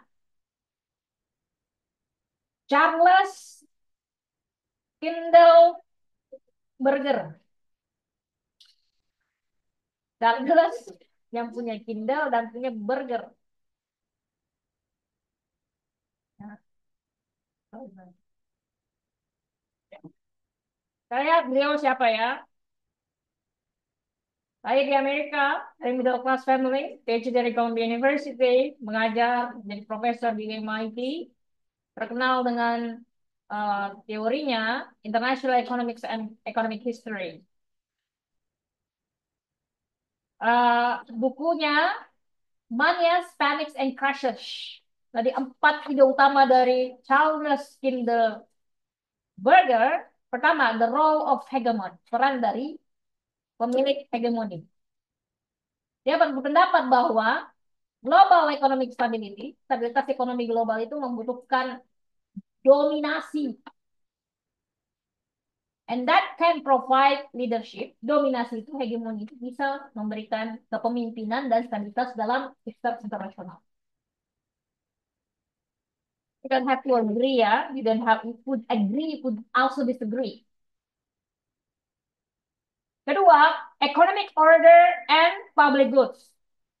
Menurut dia, yang pemilik kekuasaan ini, hegemon ini bertanggung jawab for supplying global public goods. Apa contohnya global public goods?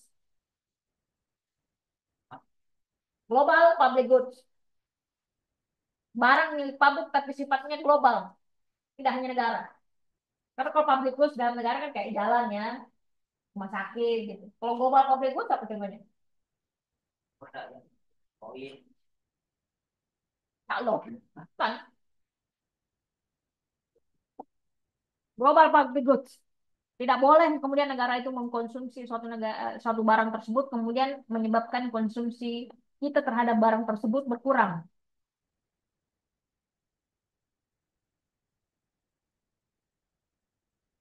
Ya kalau Mongolia nggak punya laut bagaimana? Juga. Apa contohnya? Barang ini publik tapi sifatnya global.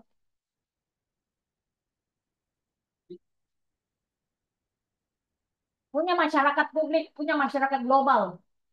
Cuma. Sungai enggak lah. Bukan publik. Ah, darah. Siapa yang bertanggung jawab menjaga kebersihan udara? Dunia. Climate change. Ya. Lautan Pasifik, Atlantik. Apalagi? Sampah. Ya. Tergantung hewannya di mana. Kalau ayam di bawah belakang rumah Anda pasti Itu punya bersama dan ya. sama. Kalau barang milik publik itu, kalau misalnya global public goods itu, teorinya mengatakan konsumsi saya tidak boleh mengurangi konsumsi orang lain terhadap barang tersebut. Contoh, whale. Tahu whale? Paus.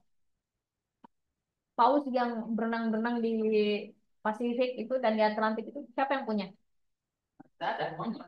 Semuanya kan? Ada yang punya kan? Bagaimana kita menjaga supaya konsumsi Anda tangkap tapi hak saya tidak berkurang.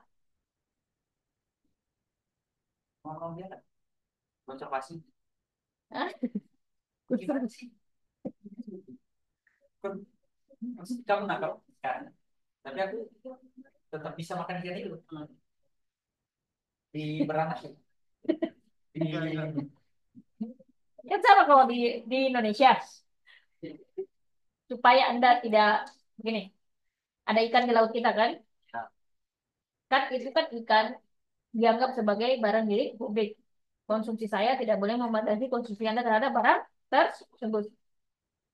Supaya konsumsi Anda tidak berlebihan dan hak saya masih tetap ada, maka dibatasi. Itu tidak boleh overfishing. Menangkap banyak. Dibatasi. Ada ukuran ikannya.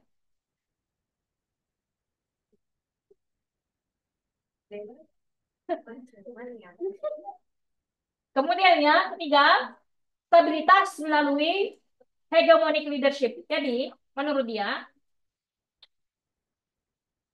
tanpa adanya hegemoni, sistem internasional menjadi tidak stabil dan cenderung mengalami krisis. Karena tidak adanya state takes the lead, tidak ada negara yang memimpin di dalam ekonomi global.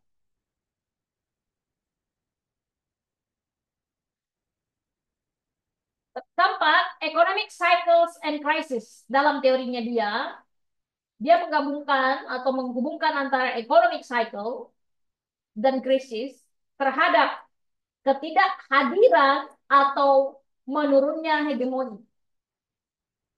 Benar tidak? Krisis muncul karena hilangnya hegemoni. Dia berpendapat bahwa kurangnya kepemimpinan yang tegas akan membawa pada ketidakstabilan keuangan seperti economic manias, panic, and crashes. This is going to be very interesting karena cryptocurrency. Ini Wild West ini. Nggak ada yang mengatur. Nggak ada, kita nggak tahu siapa pemimpinnya.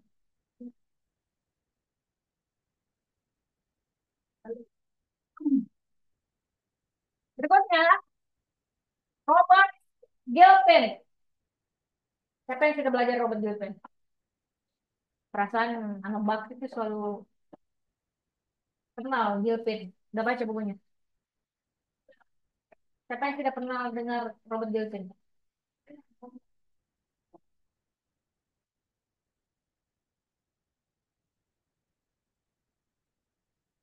Beliau dari Amerika, dia tuh punya buku tuh, Global Political Economy.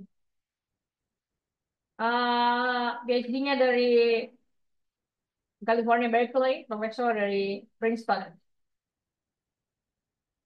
Dia terkenal kontribusinya Hegemonic Stability Theory, The Role of Dominant Hegemon dalam in Maintaining Global Stability. Buku yang terkenal adalah Global Political Economy, Understanding International Economic Order. Ini ada di perpustakaan. Boleh baca kalau tertarik ya. Kemudian, The Political Economy of International Relations. Oke. Ide pertama, the role of hegemon, peran dari hegemon, dia berpendapat bahwa stabilitas ekonomi global membutuhkan dominasi untuk melaksanakan peraturan dan menjaga keteraturan dalam sistem internasional dengan cara memberikan leadership dalam managing the global economy. Gampang ya. Kedua, provision of public goods sama dengan sebelumnya. Jadi hegemon itu berfungsi untuk memberikan public goods ya.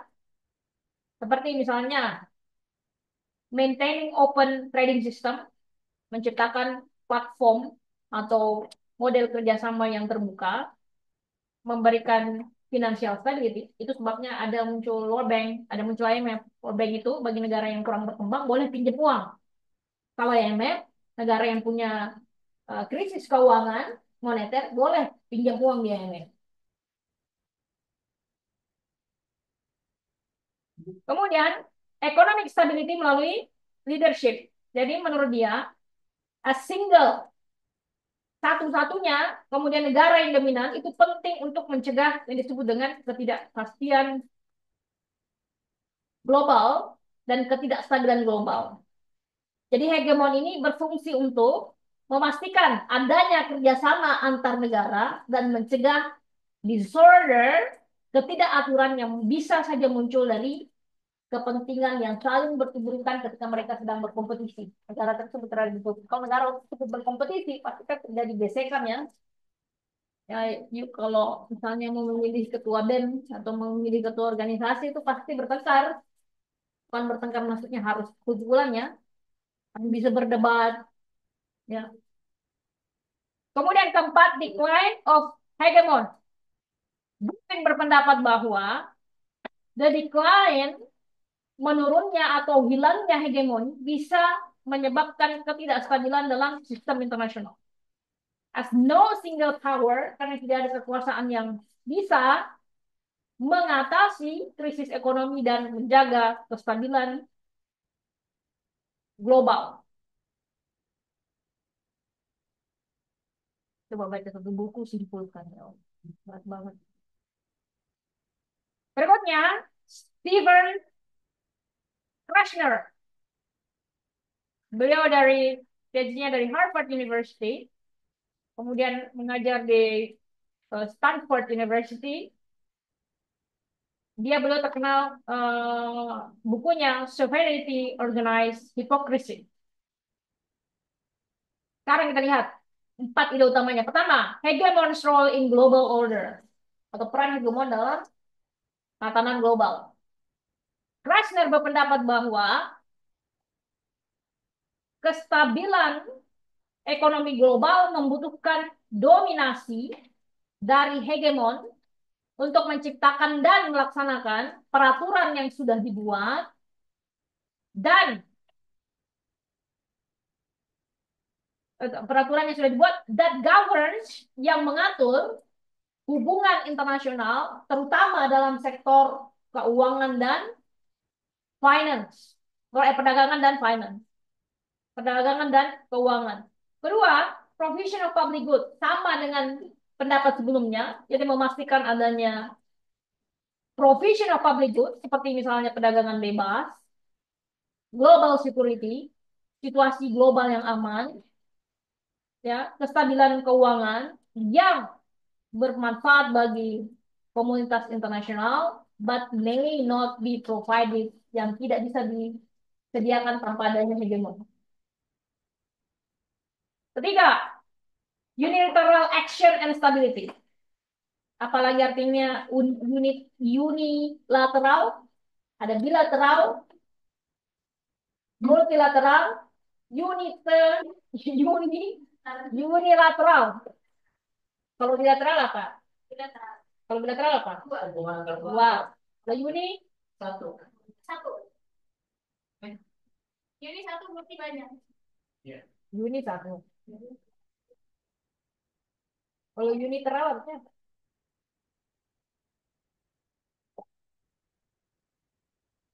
Kerjasama bilateral, kerjasama unilateral, kerjasama multilateral. Kalau bilateral negara Indonesia dan Malaysia. Kalau multilateral, ASEAN misalnya dengan Cina dan sebagainya. Kalau unilateral,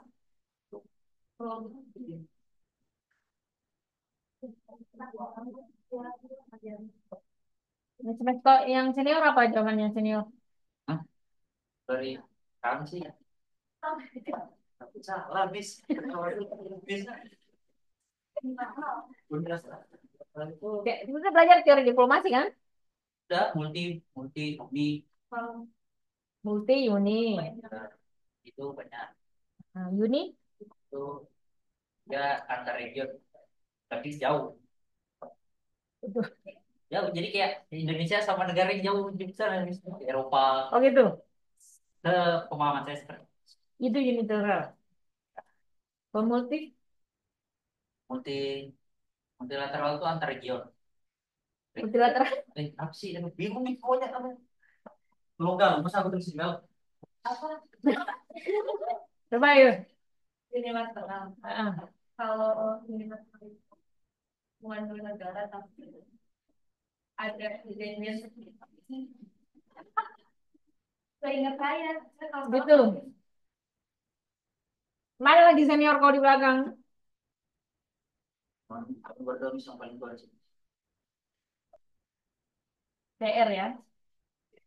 Ya Allah. So, unilateral action and stability. Jadi, Krasner berpendapat bahwa hegemon can act unilaterally.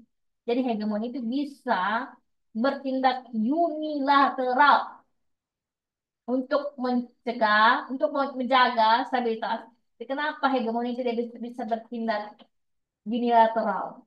karena berarti tindakan sepihak ya. Kalau hegemon kan dia bisa bertindak sepihak, misalnya dia punya power. Jadi, menurut Karen, unilateral adalah Tindakan sepihak. unilateral ada tindakan Sepihak. Jadi kerjasama unilateral adalah kerjasama sepihak. Eh, ini kayak ya ini apa negara bikin kebijakan ini sepihak kebijakan secara sepihak untuk perdagangan Coba ibu Google ada. Unilateral itu artinya apa? Ini yang saya dapat dia tuh kan dia berpihak tanpa mementingkan kepentingan negara lain. Dia berpihak, Dia bertindak, bertindak. dia bertindak sepihak, tapi dia tuh kan dia membunuh negara lain, tapi dia bertindak sepihak tanpa mikirin kepentingan dari negara lain. Dia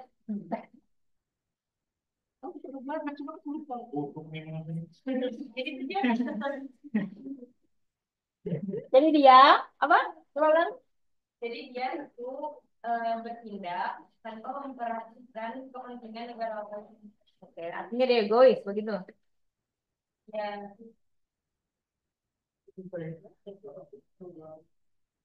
Coba ibu Google apa artinya Bilateral unilateral itu dia gitu. bisa, Baca definisinya apa? kalau multilateral itu dia lebih dari tiga negara. Bilateral itu dia itu hanya dua negara. Oke. Kalau unilateral itu satu negara aja.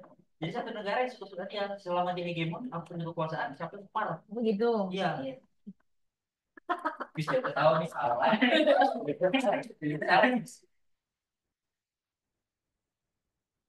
Sudah dapat, Lex?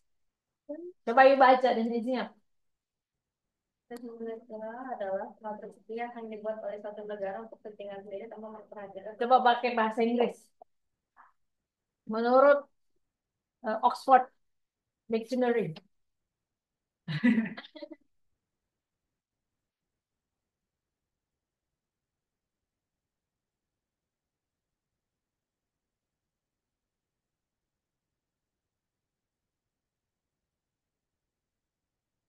Apa udah?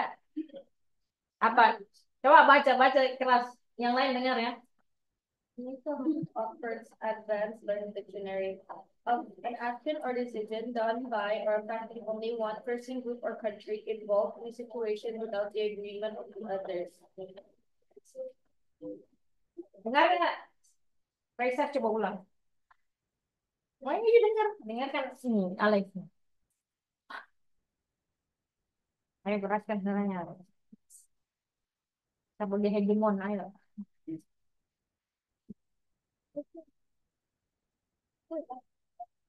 Gimana sih? Okay. Keraskan ya, kata. A done or action by one member of a group, a country, or an organization without the agreement of others, or another country or other members. Apa Resti? Bahasa Indonesia mau. kalau yang unilateral itu dia mengambil kebijakan secara mandiri buat negaranya sendiri tanpa mikirin negara lain. Jadi buat negara sendiri aja. Apa contohnya? Apa contohnya? Donald Trump pas nggak ikut menarik dari iklim Paris. Ya, bisa ya.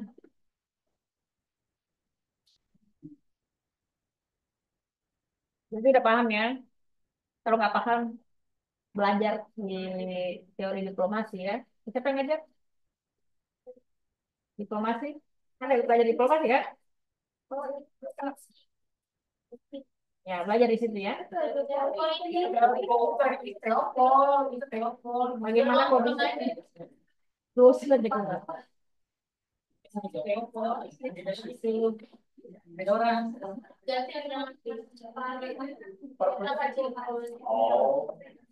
Belajar di kelas beliau ya. Jadi menurut dia, kembali ya, hegemon itu bisa bertindak unilaterally, bertindak semau-mau dia untuk kepentingan dirinya, untuk menjaga stabilitas. Terkadang atau sering melalui tindakan yang koersif dan persuasif dengan memastikan adherence of other states to international order is has establish dengan memastikan bahwa terjadinya keteraturan atau negara-negara ini mengikuti keteraturan internasional sebagaimana yang sudah dibuat. Keempat, decline and transition. Sama tadi penjelasan sebelumnya ya. Jadi hegemon itu, kalau misalnya hegemon itu jadi decline, akan membawa pada ketidakstabilan dalam sistem internasional. Karena kalau dia sudah decline, akan terjadi persaingan kekuasaan baru yang pengen menjadi hegemon. Jadi bukan hanya Cina yang pengen jadi hegemon, Rusia juga pengen hegemon. Jadi semakin banyak orang yang negara yang berkompetisi menjadi hegemon, menjadi semakin tidak stabil. Jadi proses transisi ini akan menciptakan yang disebut dengan uncertainty, disrupsi global, sampai kemudian ada hegemon baru. Atau sampai adanya sistem yang sifatnya multilateral. Kenapa harus sistem yang multilateral? Karena muncul hegemon-hegemon yang berkompetisi. Keempat, Immanuel Wallerstein. Beliau dari New York, PhD-nya dari Columbia University. Beliau memperkenalkan teori yang disebut dengan world system theory. Ya, ini kalau Anda belajar dependency teori agak mirip pendekatan itu. World system theory. Jadi negara dunia itu ada sistemnya. Ada yang periphery, apalagi periphery of periphery, periphery of the center, center of periphery, Sama center of effect. center of the center. Sekarang teori utamanya core periphery dynamics.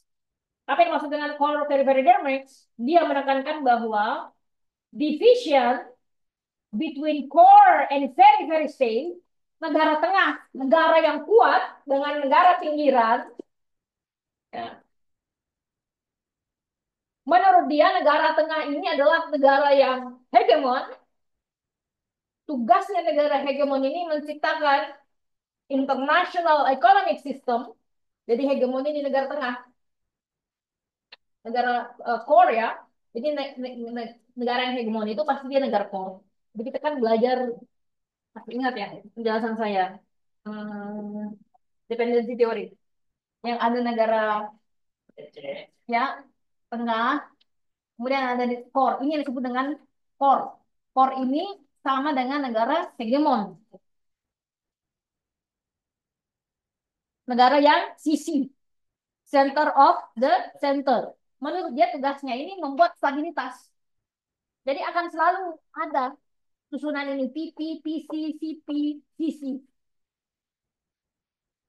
Kemudian global capitalist system. Dia berpendapat bahwa stabilitas dan sistem internasional bergantung pada bagaimana pemilik global ini menjaga hegemoni mereka.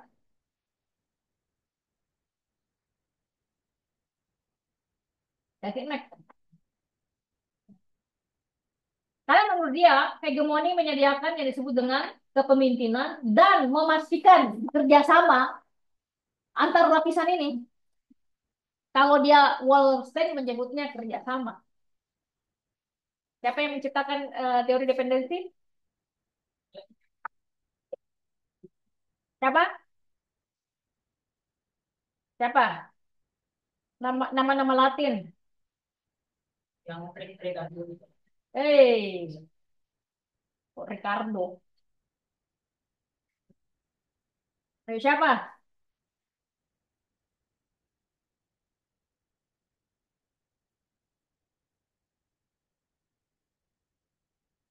Paulus? Paulus. Siapa? Paul Prebisch. Selain dia siapa?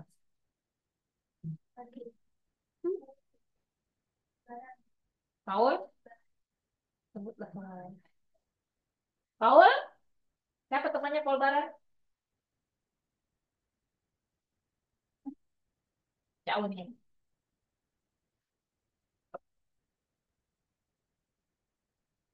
Kemudian ya, economic cycle and hegemonic decline. Jadi dia berpendapat bahwa the rise and fall economic power, jadi munculnya dan muncul dan jatuhnya kekuatan hegemoni ini adalah bagian dari sifat alamiah dari sistem global. I agree with that ya. So saya personally agree. Jadi ketika kemudian global hegemoni ini menurun, sistem global menjadi tidak stabil dan akan membawa pada ketidakseimbangan kekuasaan.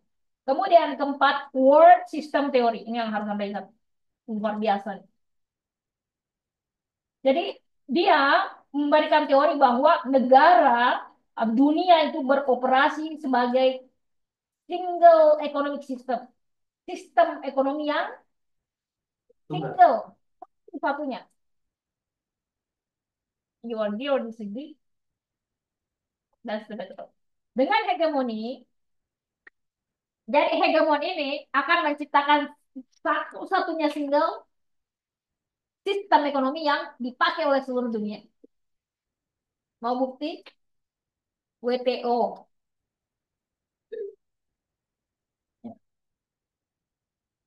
Dan sistem ini akan mempengaruhi ekonomi, dinamika politik, baik dari negara very, semi very, dan center, very of the center.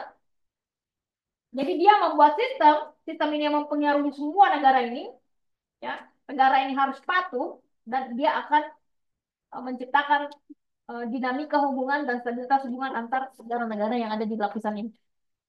Maybe you a bit confused karena nggak mengambil mata kuliah. Reva tidak mengambil mata kuliah ekonomi politik ya di kelas ya. Berarti agak bingung kalau saya jelaskan CCCP, PC, PP. Saya belajar. Baik, nonton di YouTube aja ada di YouTube. Ada nggak YouTube-nya? Itu NPM, kan? Itu NPM, NPM ya? Bukan Ekopol, NPM. NPM saya ikut, Miss. NPM ya? Iya, waktu yang COVID kan. Saya kan masuk NPM pas COVID. Baik. Berikutnya, Susan Strange. Dulu waktu saya skripsi harus bacain. Bacaan mau aja nih.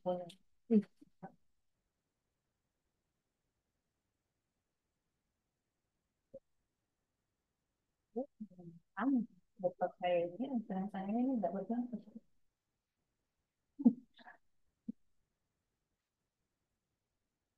Karena beliau dari Inggris, Pak.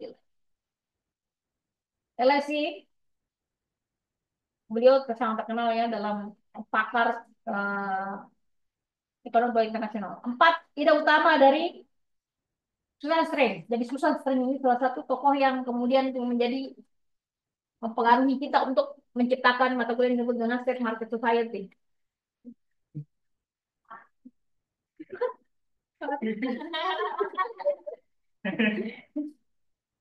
Empat teorinya pertama adalah economic power and hegemony. Strange berpendapat bahwa kekuatan ekonomi itu jauh lebih penting dibandingkan kekuatan militer dalam menjaga stabilitas ekonomi global. Jadi menurut dia, hegemon's economic dominance, dominasi secara ekonomi itu jauh lebih penting dalam membentuk peraturan struktur dalam international economic relation.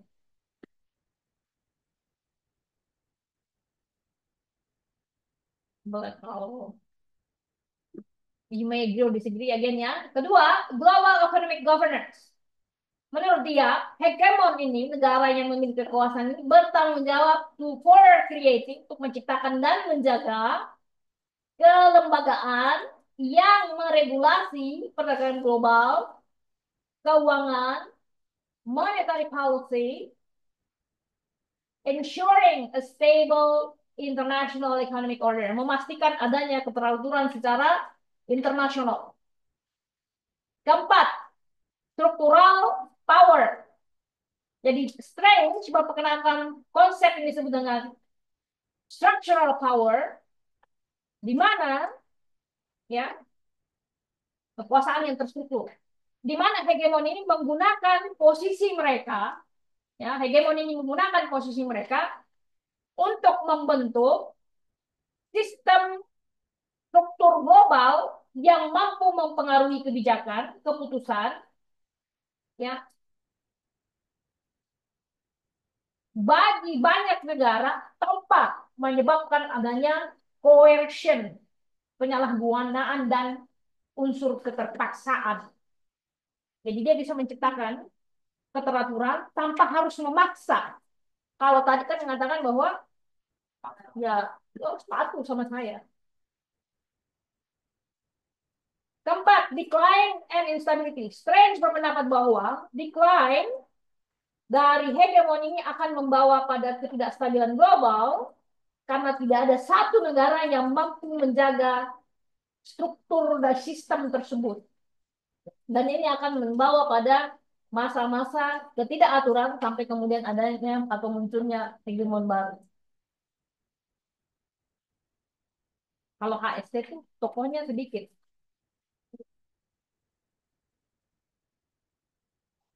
Biasanya karena sudah selesai. Ada pertanyaan? Maka semua video yang kita upload itu di kelas lain, Anda harus nonton ya. Semuanya nih Semuanya dari kelas lain juga. dari kelas lain. Karena itu teorinya berlanjut.